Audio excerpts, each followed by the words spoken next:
name is Jonathan Fang, and this documentary is about the Panama Canal.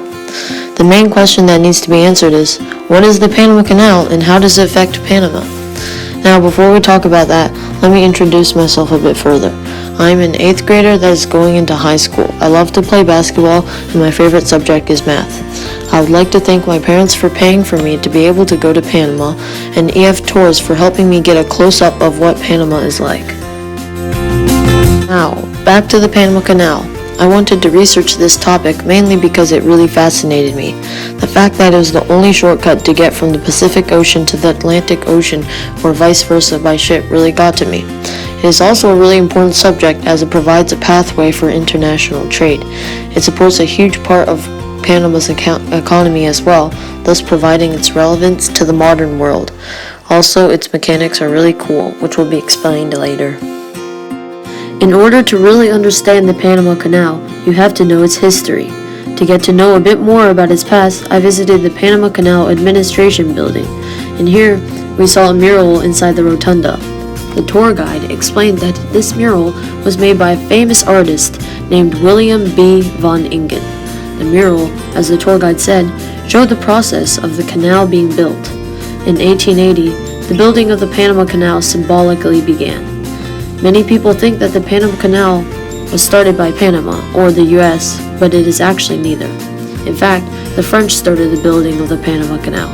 During the time of when France had the occupation of the canal, it was under the direction of Ferdinand de Lesseps. Due to the fact that Lesseps had succeeded in creating the Suez Canal before, he thought he could do the same thing with Panama. Thus, Lesseps began his attempt to construct the canal. Over the course of this attempt, 25,000 people died from diseases like malaria and yellow fever. Finally, after funds and money began to run out, he sold the project to the US for $109 million, which was later reduced to $40 million. Finally, in 1904, the US took the infrastructure and building equipment from France. In the same year, the US took over the Panama Canal Zone. When President Roosevelt appointed John Findley Wallace as the first chief engineer, Wallace found out what the conditions of the Panama Canal were. The canal was filled with rusted up and broken machinery, poor unsanitary working conditions, scattered rails and pipes, and huge scrap heaps. Wallace attempted to fix it, but after seeing how many of his workers got diseases and died, he resigned in fear for his own health a year after being appointed. In 1905, Wallace was replaced with John F. Stevens. Stevens immediately sought to make better living conditions for all of his workers. He established 1,250 homes, hospitals, administration buildings, and recreation centers. 1,200 buildings that had belonged to the French were rebuilt as well. Then, in 1907, George Washington Goethals, U.S. Major General and Engineer, was appointed to succeed Stevens as the chief engineer. He saw the canal through to completion. In 1909, work began on the locks for the Panama Canal. Again, how the locks of the Panama Canal work will be explained later. In 1912, the Gatun Dam was created, which was the canal's main water supply. In 1913, the locks of the canal were finished, and on August 15, 1914, the canal became open to traffic. From 1914 to 1979, there was a gap where the Panama Canal was controlled by the U.S.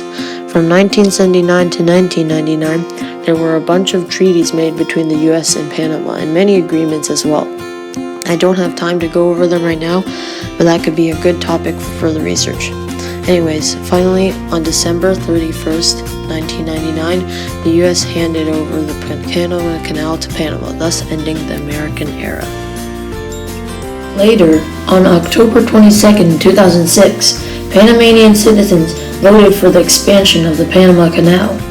In 2007, the canal expansion project began in order to recreate the canal. They wanted it to be bigger so more and more ships could go through Panama from the Pacific Ocean to the Atlantic Ocean or vice versa. In order to expand the canal, however, they had to get a lot of materials. For one, the project costed them $5.2 billion. They also had to change the size restrictions of the canal to make the new one 2.5 times larger than the original one.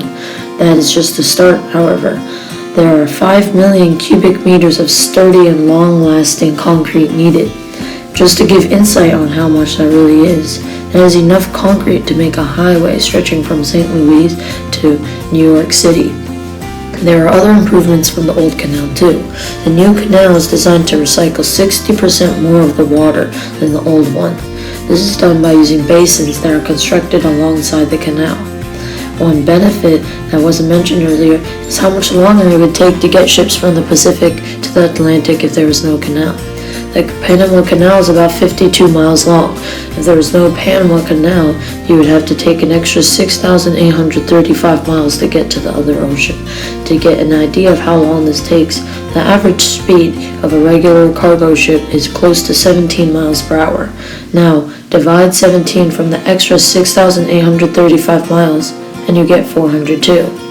This means that if there was no canal, in order to get from the Pacific Ocean to the Atlantic Ocean, it would take you 402 hours, or approximately 16 to 17 days.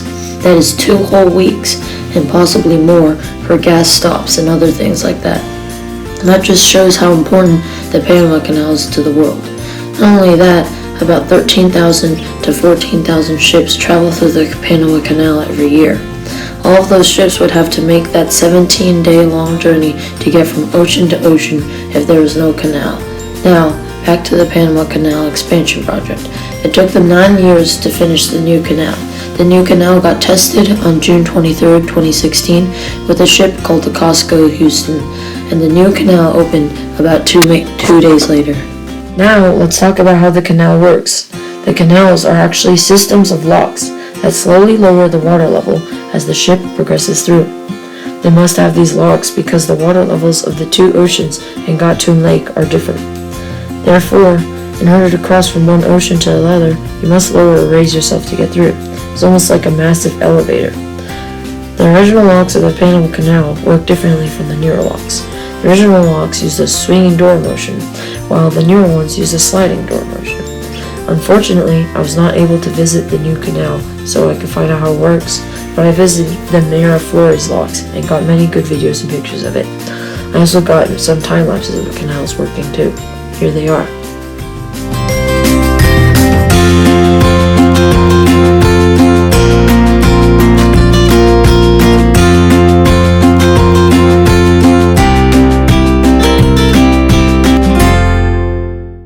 Anyways, in order for a ship to go through, it is guided by 2 small boats and then 4 train-like vehicles that are used to slowly tow the ship through the canal. During this process, the captain of the ship is no longer allowed to steer his or her ship. Instead, it is the job of these vehicles to help guide the vessel. They help the ship go through the canal, and finally, it reaches the other side. I got to see what it would be like to sit in the captain's cabin while the ship is being guided through, but it is very dark in there, and it is kind of hard to see. I wonder if that is what it is like to sit in a captain's cabin. Now it is time to talk about how the Panama Canal affects Panama. Panama's economy is primarily based on a services sector that accounts for around 80% of its GDP. There are many different services, and the Panama Canal is one of the main contributors. The average toll to get through the canal is $150,000. Just as a fun fact, the cheapest toll paid to go through the canal was 36 cents, which was paid by Richard Halliburton. He swam the length of the canal. Another fun fact is, the most expensive toll was paid by the mole benefactor, paying $829,000 to get through the new locks. Anyways, on average, the canal makes about $2 billion a year. According to the Expansion of the Panama Canal Transforms Trade in the Environment article, in 2014, the canal netted the country $2.6 billion, half of Panama's national revenue. It just goes to show how important the canal is to Panama. Well, ladies and gentlemen, that's about it. I've gone over the history of the canal, how it works, and how it affects Panama. Once again, I would like to thank my parents and EF Tourists for making this all possible. I couldn't have done it without them. I've learned a lot on my trip to Panama, and it has made me a better person in general. I hope this video has taught you all something about the Panama Canal. Thank you for your time and attention.